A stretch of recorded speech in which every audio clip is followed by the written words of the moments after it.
চিন্টু, আজকে আমি মজাদার সবজি পাকাবো। দাঁড়া, তোর খালামণি ফোন দিছে। হা হা হা, কিরে তুই এটা কি বললি? এটা তো আসলেই অনেক মজার। আম্মু চলে গেছে, আমি একটু আগুনটা বাড়িয়ে দেই, তাইলে এটা তাড়াতাড়ি হয়ে যাবে। তুই তো হাসাতে হাসাতে আমার পেট ব্যথা করে দিবি।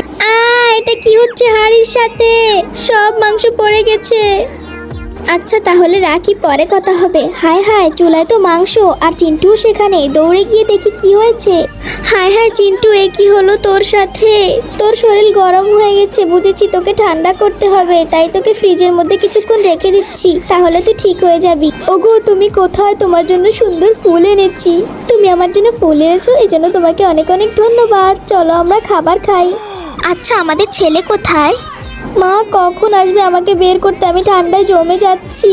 চিন্টু বাবা, আমরা আসছি, তুই ভয় পাস না। হায় হায়, এ কি হলো আমাদের ছেলের সাথে? ও তো পুরো জমে গেছে। দাঁড়াও, গরম পানি দিয়ে ওকে ঠিক করছি। দেখো, আবার আগের মতো হয়ে গেছে। বন্ধুরা, গল্পটি ভালো লাগলে লাইক সাবস্ক্রাইব করবেন।